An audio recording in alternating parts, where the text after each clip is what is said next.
घोर घमासान युद्ध प्रारंभ हो जाता है।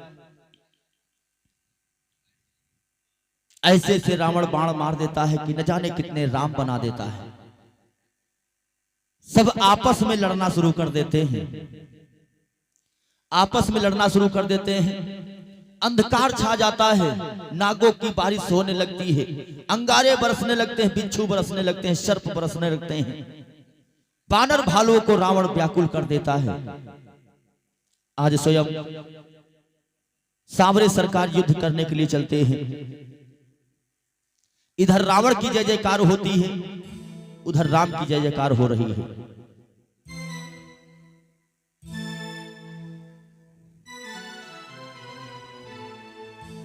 इत राम उत राम दुहाई, इत राम उस उत रावण दुहाई, और जयत जयत पर परी लड़ाई। इधर राम का जयकारा हो रहा है, उधर रावण का जयकारा हो रहा है। इत माने ईश्वर, उत माने उत्पाती रावण। घोर घमासान युद्ध प्रारंभ हो जाता है। इतने राम बना देता, सब आपस में लड़ने लगते हैं। रावण के मस्तक पर पसीना झलक आता है, इधर भगवान राम के भी मस्तक पर पसीना झलक आता है। भगवान राम बाण मारते इसके सिर कट जाते हैं, और सिर कटने के बाद जैसे रुधिर इसका पृथ्वी पे गिरता है, फिर नए नए सिर इसके निकल आते हैं। रामचंद्र जी व्याकुल हो जाते हैं। कटते हैं पुण्य भये नवीने, राम बहोर भुजा सिर छीने। प्रभु बहु बार बाहु सिर हये, हटते छटते हैं पुण्य नूतन भये। जैसे इसका सिर कटता है, जैसे रुधिर पृथ्वी पे गिरता, तुरंत नए नए सिर फिर आ जाते हैं। राम जी के मस्तक पर पसीना झलक आता है। राम के पास सब बाण है, लेकिन रावण की मृत्यु का बाण रावण के ही पास है। रावण की मृत्यु का बाण राम के पास नहीं है, रावण के पास ही है। रावण मन में विचार कर रहा है कि अगर हमारे भेद को, हमारे राज को जानने वाला यहां कोई है तो वो है विभीषण। ये हमारी मृत्यु का कारण बन सकता है। घोर घमासान युद्ध रहा है। विभीषण जी मन में विचार करते हैं कि कुछ भी हो, कैसा भी हो, हमारा भाई है, हम भेद नहीं खोलेंगे, कुछ भी हो जाए। सचमुच उस क्षण उस भाई में भाई का प्रेम उमड़ आया, मानो सूखे सर के भीतर आप ही आप जल भरवाया। सोचूंगा सोचा खोलूंगा भेद नहीं, इसमें ही आज भलाई है। कैसा ही भला बुरा है, पर आखिर तो मेरा भाई है। हमारा भाई कैसा भी हो, लेकिन भेद नहीं खोलेंगे। इधर विभीषण जी मन में विचार करते कि भेद नहीं खोलेंगे, कैसा भी है हमारा भाई है। उधर रावण मन में विचार करता है कि हमारे भेद को अगर कोई जानने वाला है तो वो है विभीषण। तो पहले हम इसको समाप्त करें। मेरे भेदों का जानकार, रावण कहता है, मेरे भेदों का जानकार केवल इस जगह विभीषण है।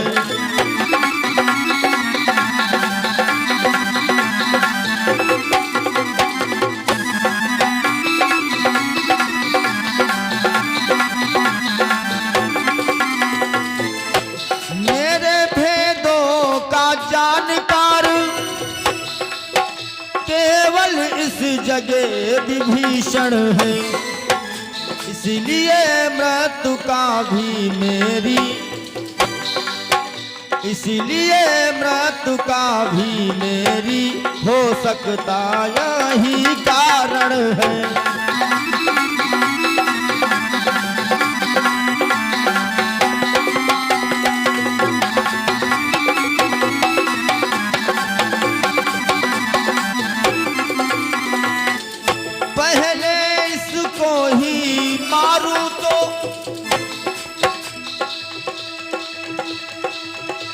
पहले ही इसको मारूं तो जीवन निर्भय हो जाएगा, जीवन निर्भय हो जाएगा।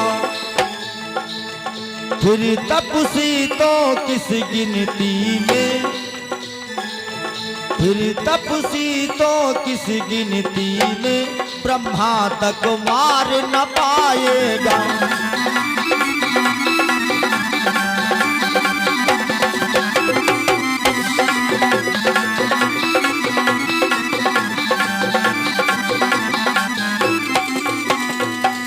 उधर रावण मन में विचार करता, हमारे भेदों को यही जानने वाला है, पहले इसको समाप्त कर दे। बहुत बड़ी एक पत्थर की शिला उठाया और विभीषण पर प्रहार कर दिया।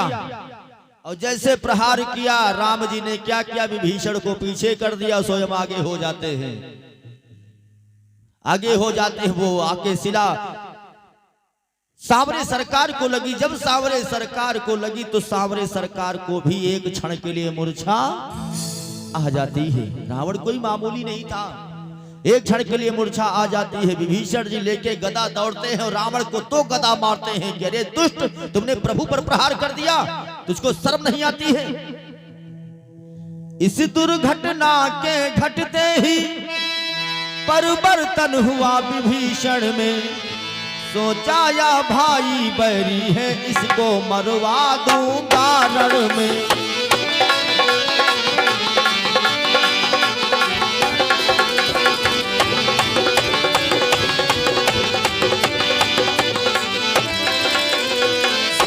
बदले की आग भड़कते ही दौड़ा वह भेद बताने को। तैयार हुआ घर का भेदी, सोने की लंका ढाने को।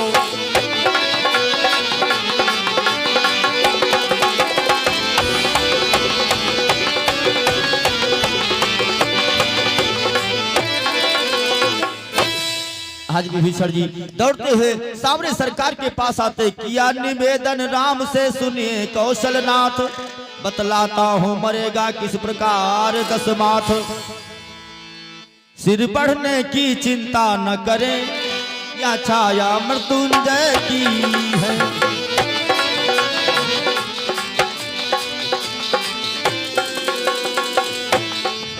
सिर बढ़ने की चिंता न करें, यह छाया मृत्युंजय की है। इसको जो जीता रखती है, वह माया मृत्युंजय की है।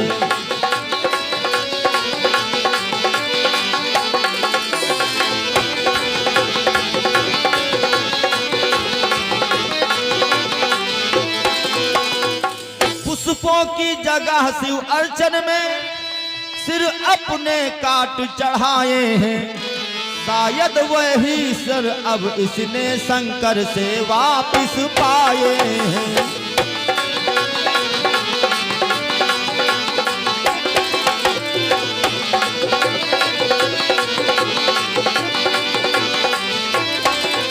और प्रभु यदि किसी यत्न से महादेव इसके ख्याल से हट जाए, तो सिर की बाढ़ नष्ट होकर असली मस्तक सब कट जाए।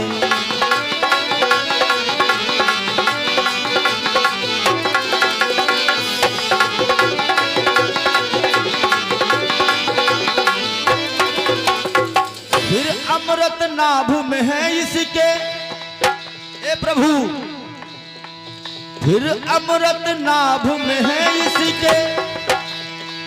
वाही जीवित रखता खल को, वाही जीवित रखता खल को। इसीलिए छोड़िए सर ऐसे, जय जय।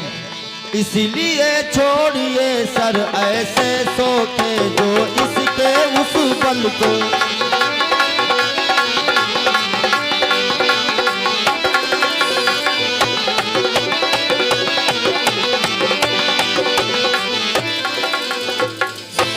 ऐसा बाण छोड़ो किसी प्रकार से इसके नाभि का अमृत सूख जाए, तभी इसका संहार होगा। प्रभु ऐसे तुम इसे मार नहीं पाओगे।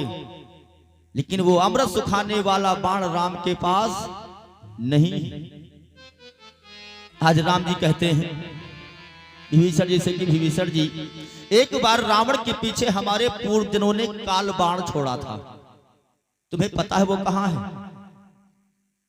किसने छोड़ा था? राजा रघु ने। रावण जब बड़े बड़े राजाओं पर विजय प्राप्त कर लिया तो इसने विचार किया कि अयोध्या को भी हम जीत लेंगे, अयोध्या को जीत लेंगे, इस पे भी हमारा राज हो जाएगा। लेकिन चोर चोरी करने से पहले पता लगा लेता है कि यहाँ का माहौल क्या है।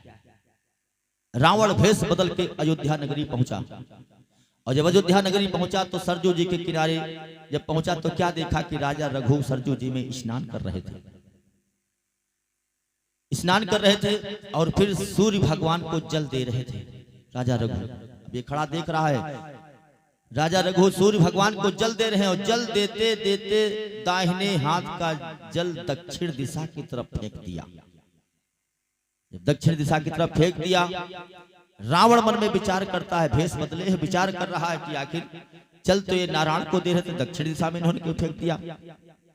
रावण पास में गया और कहा महाराज की जय हो। क्या बात है? कहा महाराज हमने देखा कि आप सूर्य भगवान को जल दे रहे थे और आपने दक्षिण दिशा में जल फेंक दिया, आपकी पूजा खंडित हो गई। तो आज राजा रघु कहते हैं कि जल हमने इसलिए फेंक दिया कि यहां से 100 कोस दूरी पे एक हिरणी बच्चा दे रही है और उसकी ताक में उसके शिकार में एक सिंह बैठा हुआ है, हमने यहीं से उसका संहार कर दिया। तब तो इसके कान खड़े हो गए, कहीं जल से सिंह मरेगा, जल से कहीं सिंह मरेगा। इसको विश्वास नहीं हुआ, इसको संदेह हो गया। आज संदेह दूर करने के लिए रावण वहीं पहुंचा 100 कोस दूरी पे, तो क्या देखता है कि हिरणी का बच्चा फुदक फुदक के खेल रहा है और सिंह वहां पर मरा पड़ा हुआ है। इसके कान खड़े हो गए कि जब उनके जल में इतनी शक्ति, कहीं बाण मार देंगे तो हम एक ही बाण में जय जय सीताराम हो जाएंगे। वहां से वापस अयोध्या नगरी आया, जिस रास्ते से गया था उसी रास्ते से फिर ही वापस होने लगा। जब वापस होने लगा तो ये अपने भेष में आ गया। जब भेष में आ गया, राजा रघु की निगाह पड़ गई, कहा अरे ये इंसान तो भेष बदल रहा है, इसका मतलब कोई राक्षस है, कोई निश्चय है।